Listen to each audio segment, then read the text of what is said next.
Viewers, welcome to the video lecture series on machine learning. Today's topic of discussion is on normalization. This normalization is under the heading data transformation. There are two types of normalization technique. The first one is the min-max technique and the second one is the Z-score technique. So let us see Z-score normalization technique. This procedure works by taking the difference between the field value and the mean value and by scaling the difference by standard deviation. So there are three different variables. The field value is V, the mean value is represented by this symbol mu, and this is the symbol used for the standard deviation.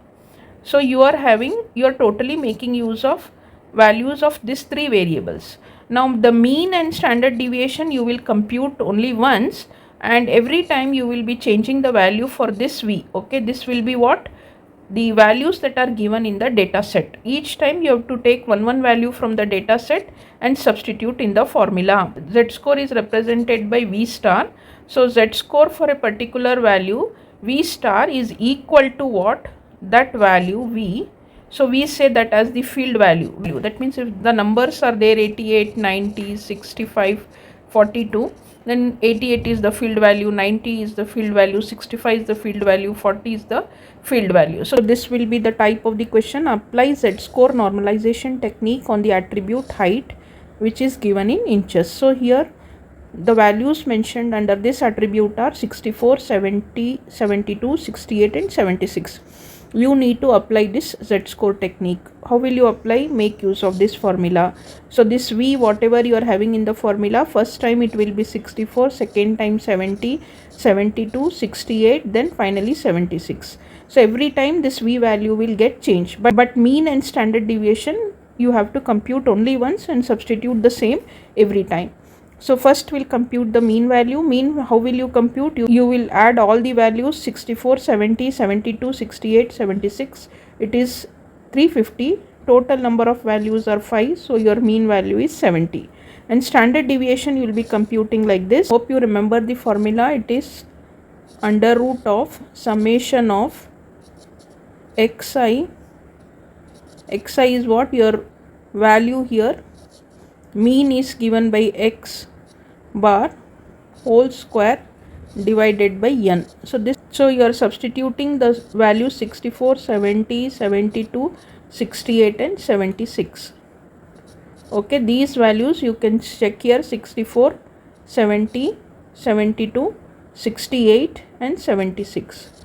Once you substitute this value, minus of what? The mean value.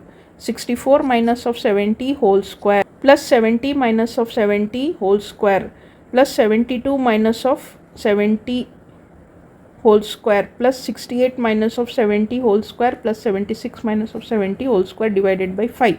So what is that you are getting? You will be getting here 36 plus 0 plus 4 plus 4 plus 36, which is under root of 80 divided by 5. It is 4. So your standard deviation is 4. So you compute this standard deviation 4 and mean 70. Then now you start substituting for each of the values. First time you are taking 64. So you are writing here 64 minus of 70. 70 is the mean and 4 is the standard deviation. 70 is the mean, 4 is the standard deviation. 70 is the mean, 4 is the standard deviation. 70 is the mean and 4 is the standard deviation. 70 is the mean and 4 is the standard deviation. You can, and here you see the numbers are one. First time you are taking 64, 70, 72, 68, 76. So when you simplify, you are getting minus of 1.5, 0, 0.5, minus of 0.5 and 1.5. So your numbers are now getting mapped in the range of minus of 1.5 to plus of 1.5, all these 5 numbers. So this is what is the conclusion. 64, 70, 72, 68, 76 is mapped to minus 1.5, 0, 0.5, minus of 0.5 and 1.5. Z-scores are used to detect the outlier detection. If the data value Z-score function is either less than minus 3 or greater than plus 3, then it is possibly an outlier. So one more numerical you can solve here. V equal to 10, 20, 30. Convert this marks to Z-score. You consider, so you can solve a numerical on this. Consider the marks list V equal to 10, 20, 30. Convert the marks into Z-score. First compute the mean. So mean, how much you are getting. This is what I have calculated here. 10 plus 20 plus 30 divided by 3 is equal to 20. The mean value is 20. And the standard deviation, hope you remember this formula, summation of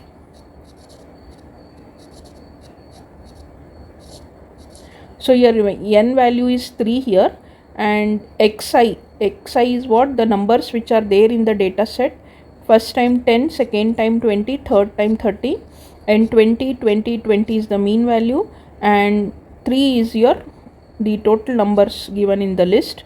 So once you substitute this, you will get 200 divided by 3. See, normally 200 divided by 3 you will get 8.16 something. Then you call that as the population standard deviation. But here normally we have to take the sample standard deviation. So to convert that into sample standard deviation, minus 10 square is 100 plus another 10 is there here, 10 square is 100. The count will also change here, it will become 2. So you will have 200 divided by 2, which is equal to 100, which is equal to 10. So that is why we are taking here the standard deviation value as 10. Now substitute in the formula and get the Z-score. We are having these numbers 10, 20, 30. Z-score of 10 is how much? 10 minus of mean. This 10 is your standard deviation. You will get minus 1. Here you will get 0, and here you will get 1. So this marks 10, 20, 30 are mapped now to minus 1, 0 and 1. This is the Z-score technique in order to reduce the given data values into a smaller scale. And you should also be knowing about one more terminology, one more term called as data reduction. What is data reduction? It reduces data size but produces the same results. There are different ways in which data reduction can be carried out, such as data aggregation, feature selection, and dimensionality reduction.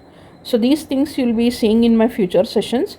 So that's it in this session. You have learned the Z-score technique in order to normalize or transform the data into a smaller scale. Hope you find this session helpful. Please like, share and subscribe to my channel. Thank you. Bye bye and take care.